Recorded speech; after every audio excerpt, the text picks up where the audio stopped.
Oh my God. Okay, that's the best one to start with. Basically, I grew up listening, like, I play guitar, and I was like, my idol was Wes Borland from Limp Bizkit. Like, big black contacts, face paint, all that shit just made me so fucking stoked, right? So, I was 15, couldn't even drive to the show yet. My mom drives me to this show where I dress up as Wes Borland, and I have it predetermined and planned that I'm gonna get on stage, I'm gonna play his guitar, and I'm gonna play this song. And everyone was like, you're insane, I don't know who you think you are, but I literally somehow made that happen. I ended up being in the front, had these lights, Christmas lights, battery-powered Christmas lights, around my neck to mimic some like costume that he had. Wore that, he like pointed, like I jumped over the barricade, this like security guard grabbed me, picked me up, tried to escort me out, and then all of a sudden his guitar tech comes in with his laminates. He's like, no, they want him on stage right now. And the guy's just like, okay, yeah, sorry, man. So he like lets me go. I'm all of a sudden like running up onto stage with this dude. And next thing I know, guitar is being put on me. He pushes me out there, and Fred Durst is like, everyone, is that a little Wes Borland? And like, spotlight on me, and I'm just like, turn up the guitar, play this riff that I had already planned, stuck, the chorus riff for that song stuck, and started playing that. Wes Borland, he immediately pops up, because it's the clean tone, it's not even the distorted tone, runs over to his amp, turns on the distortion, it's just blaring, it's loud, I'm rocking, I'm just like da da da da da da da da da da, drums, we're all playing together. Fred Durst, like, he doesn't even join in, he's just like, are you serious? Like, this is happening right now. And like, we jam for like 30 seconds, do the ring out, you know? He's like, everyone, give it up for little Wes Borland. So that's why I'm Little Wes. I would have to say my Steve Caballero Panda piece that he drew for me. Eric Valentine, the god. His approach to engineering and his signal flow and his ideas are just brilliant. Rich Costi is probably one of my favorite mix engineers. He's amazing. And I gotta say, Tom Lord Alge. Tom Lord Alge is the shit, dude, all the Blink-182 records. Also the fact that he's a huge Genesis fan. What's up, Peter Gabriel? Got you. I think it's because I'm like hella ADHD. And like, it just helps me get focused. So I get, otherwise I'm like multitasking and hyper-attentive to like multiple details, but when I smoke, we're just like, right now, here we are, like, let's do this. Like, so I just gets me pumped on like what I'm doing at the moment, and I can focus really hard and like stay entertained and into it. I lived in my studio in Oakland. I would wake up, record a band, hang out, go to sleep, wake up in the exact same environment, record a band for 2 years, and outside of that was literally the fucking ghetto. I lived in East Oakland, so I never left. I probably just like left my gated area to go get food. I was like, we gotta get out of here. We gotta go to someplace safe. Bands, vans were getting broken into. Like, it was super sketch. So we eventually moved into Fremont, which is still like 20 minutes from San Jose, 20 minutes from San Francisco. So worked out. Great location.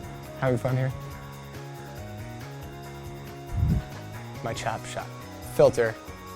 It's a high pass filter and low pass filter with a focus control that tilts some bass and some treble at the exact same time. It's my new secret weapon. I wouldn't be mad.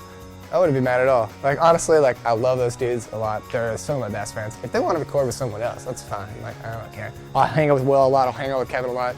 And like, whenever they naturally talk about what they want to do, it always is like a discussion that I happen to kind of be a part of, and they're like, dude, we gotta record a new song, like, let's just do that. It's like, all right, cool. Like, so I don't even think they kind of like think twice about it, but if they do think twice, I wouldn't be better. Well, I don't have a metal plate in my arm anymore, but I did have 7 metal pins in my arm. So don't you ever snowboard again. Yeah, I snowboarded, I ran into my girlfriend, it sucked. I broke my arm in 3 places. Basically, like, my hand basically fell off my wrist. So that was a traumatic time. I thought I wasn't ever gonna use a mouse again, but thankfully it does. I just can't do my thumbs up all the way anymore. Biggest show I've ever seen at Gilman, favorite show, was Stories So Far in the Basement. That was my favorite show I've ever been to. Hella packed, insanely packed. We couldn't even like comprehend how many people were there. I'm going ape shit. It was just like, that guy doesn't even know how to crowd surf. What the fuck is he doing? And like, I remember sitting in the VIP booth in there, just being like, dude, if there's a fire, we're fucked. Like, we're so gonna die right now. That was probably my favorite show there, for sure. My fucking Panda team. Those fools are so inspiring to work with, all the interns. Just fun to come in and just have a bunch of passionate dudes wanting to work on audio and like being like, what's up, man? What's on the schedule today? What band are we working with? What fun are we about to have? Like, that's a very inspiring thing to have a cool team like that. I went to audio school because I'm like, oh, I want to learn audio. What I should have done was gone to school to learn business, so I could learn how to run a business. Like, that's probably the biggest skill that I've had to learn, and like probably should have gone to college to learn. Like, I learned everything about audio by just doing it, as opposed to going to a trade school like that. So like that, and also just like having a great attitude about if you're gonna do like DIY stuff like this, like you obviously have to be all in, or you're never gonna do it again. Every day you gotta wake up, be hella passionate about it, and like you like have to put on a good face, even if like times are hard, money's like low, like debt is going because expenses are high, like shit happens, shit breaks, like you gotta have like keep a good attitude about it and like not let life get you down.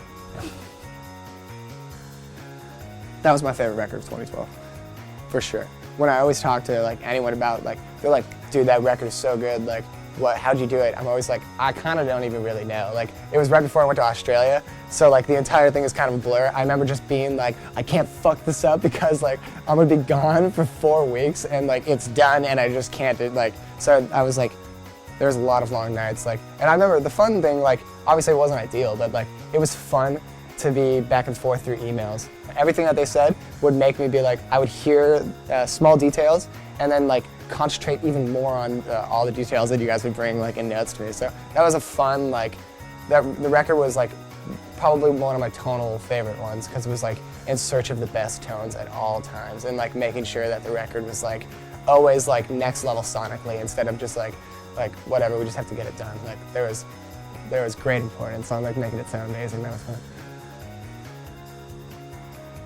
I just remember Crab, when he would talk so fast sometimes, I would just be like, I have no idea what you just said. He'd just be like, oh, no, stop, no, yeah, no. I'm like, what the fuck, dude?